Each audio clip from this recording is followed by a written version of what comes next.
The Eternal Memory is one of the Oscar-nominated documentaries this year at the Oscars. This is the story of a couple who have been married for 20 years now, and the husband is dealing with Alzheimer's. And he, literally at the start of the documentary, we see him waking up, and he has no clue who his wife is. And it's kind of about that and just kind of their struggle and keeping their love alive, essentially, and both of them having fears of when he's going to not remember who she is and how hard that is on both of them. That kind of sums it up, doesn't it? Yeah. 25-year love story disrupted by Alzheimer's diagnosis. A culture commentator, he tries to hold onto his memories. Yeah, that's pretty much it. Yeah, pretty much do that. Yeah. So yeah, I had no clue what this was about. Saw that was on Paramount Plus. Saw that it was nominated. So I clicked on it and saw what the description was and went, "Ugh, this is gonna be depressing." But gotta do it. It's Oscar season. Gotta do it. And I was pleasantly surprised by this. The minute the movie started, I went, "This is giving me 50 First Dates vibes," which is not at all what I would have expected with that description that I have on there here. But it kind of did. There was humor in this that I was not expecting. Don't get me wrong. There is some really depressing stuff in here. There's a couple scenes where he is screaming, "Help, help, help. I don't know what's going on. Why is this happening to me?" And his wife's like, "Do you know who I am?" And he's like, "I have no clue. Who are you?" And it is heartbreaking, and it is hard to watch. There's a particular scene that was very, very difficult to watch. And it was sad. But it also had some beautiful, heartfelt moments that I wasn't exactly expecting. These two holding on to their love, holding on to every second that they have, was just absolutely beautiful. I was not expecting this movie to be as beautiful as it was, and I shouldn't have been that surprised by it. I just kind of thought it was immediately going to be depressing, which, again, it does have those moments. But that's not the entire movie. At the end of the day, it is a very heartfelt, beautiful movie. Documentaries are kind of hard for me to watch. I just... I struggle to pay attention to them. I have to essentially watch a documentary in a theater if I'm fully going to get engrossed in it for some odd reason.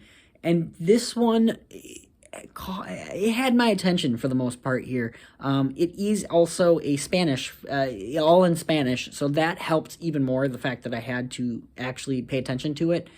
That definitely helped out, for sure. And just the fact that it was a beautiful story really did help out.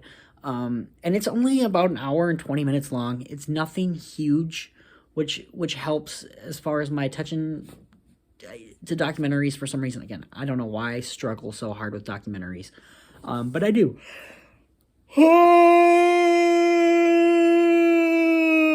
Excuse me. So yeah, I don't know what else really to say about this one. Documentaries are a little bit harder for me to review because at the end of the day, it's just like this was just kind of two people's lives. They do kind of flash back to, they show like home videos of their lives before everything went down. And it is bittersweet to watch this, but it was absolutely beautifully done. And the editing in this movie was really great.